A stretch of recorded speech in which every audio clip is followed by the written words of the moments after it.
Bom, continuando. Vamos ver se eu consigo, usando operações matemáticas simples que a gente aprendeu com convolução, se eu consigo obter algum circuito mais eficiente. A eficiência aqui que a gente vai abordar é se eu consigo reduzir o número de componentes. Tá?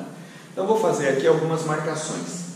Note, eu tenho X como entrada, alimentando um grande bloco que produz o W.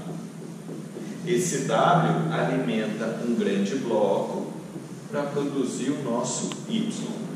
Ok? Vou chamar esse bloco de H1, esse bloco de H2. Como a equação diferencial é ordinária e linear a coeficientes constantes, eu posso resolvê-la, eu posso encontrar a sua resposta em impulso H1 e nesse trecho a resposta em impulso H2. Note que o sistema que a gente tem relaciona Y com X, mas reescrevendo em circuito eu percebo que eu poderia quebrar em dois subsistemas que estão em cascata um do outro. Ora, pela comutatividade, bom, matematicamente significa o quê? Eu posso escrever x de t convolução H1 de t, convolução esse resultado inteiro com H2 de t para produzir o y de t. Então isso significa, eu posso fazer primeiro esta operação, seguido dessa operação. Mas pela comutatividade, eu posso trocar a ordem. Eu poderia aplicar x em H2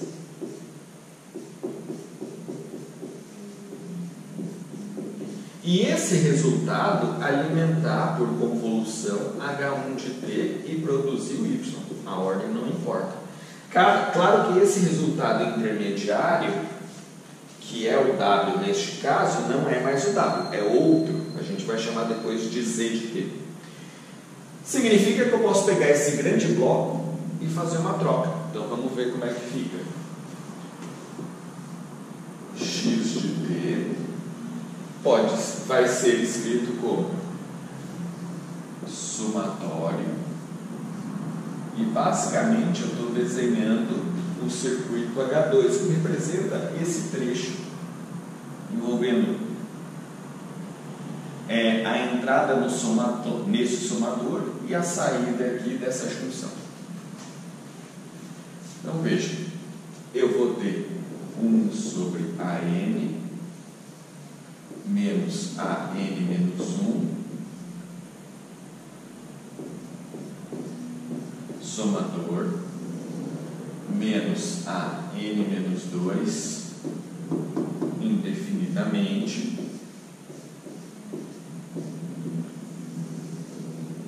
menos A0 menos A1. Ou seja, transcrevi aqui, me desculpe, escrevi o menos aqui. Então no vídeo anterior só para fazer essa correção, por gentileza. Bom, terminado isso, agora eu vou transcrever este lado. Lembrando, o resultado que eu tenho puxando um fio aqui é Z. Eu resolvi esta parcela aqui do meu circuito. Bom, continuando, agora eu vou transcrever essa segunda, H1. Ora, o que eu tenho vou alimentar um somador que vai produzir o meu Y. E com integradores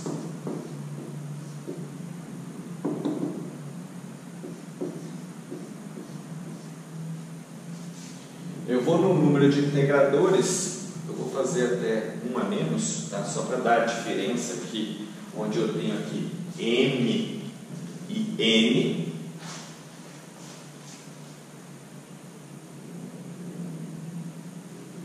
Até aqui, né? Aqui eu tenho, então só BN menos 1 e vamos aqui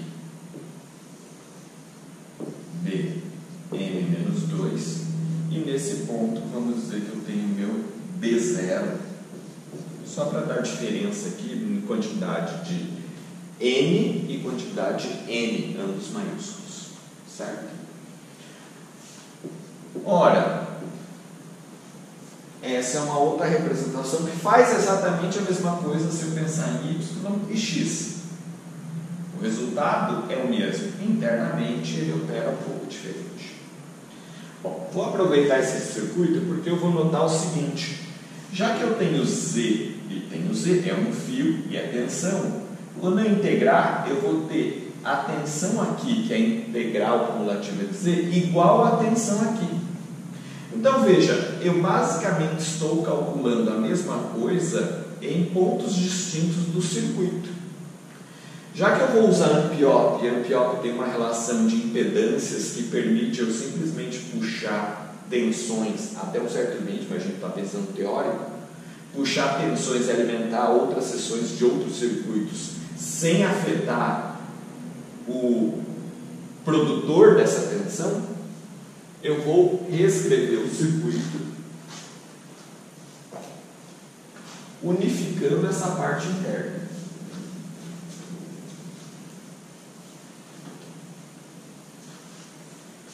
Então, só um instantinho.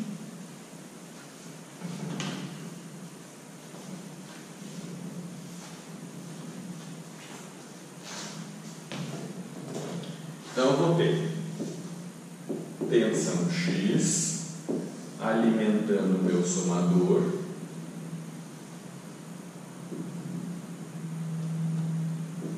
sobre AM, gerando esse ponto de tensão Z,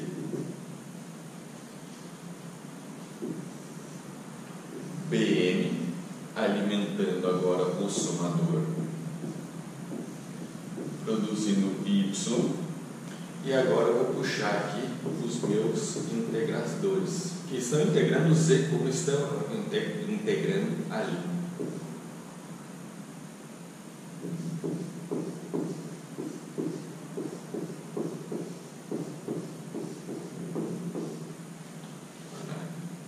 Fazer similar.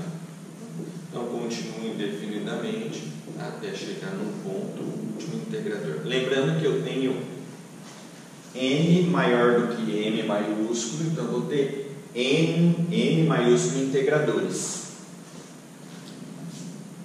Como eu fiz outrora, menos a N menos 1, menos a N menos 2,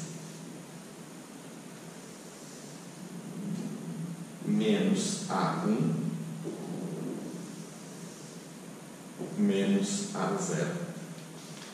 E se eu multiplicar por Bm menos 1, Bm menos 2, e considerando a diferença entre M e N, vou colocar B0 aqui para ficar equivalente. Então note, eu tenho um outro circuito com menos componentes, então uma placa menor, por exemplo, mais eficiente, se a gente pensar que deve haver uma relação entre quantidade de componentes e eficiência, custo, aí, variáveis que a gente pode considerar a posteriori. Produzindo y a partir de x com os coeficientes da equação diferencial e usando integradores. Na literatura, esta aqui é a forma direta 2. Bom, construir um circuito eletrônico que resolve uma EDO, ou seja, posso pensar numa simulação eletrônica de um sistema mecânico, químico, físico-químico, não importa qual seja. A mensagem que eu desejo passar, note, eu fiz uma otimização usando matemática, usando as propriedades da convolução para verificar que eu posso aplicar a comutatividade e trocar a ordem de acordo com o meu interesse. Tá? Os coeficientes, novamente, que não existem na EDO, que são zero, vão simplesmente significar uma remoção, porque eu vou estar multiplicando por zero, não é curto, eu vou estar multiplicando por zero. Multiplicar por zero é circuito aberto. Tá? A gente vai fazer uns exercícios depois na sequência.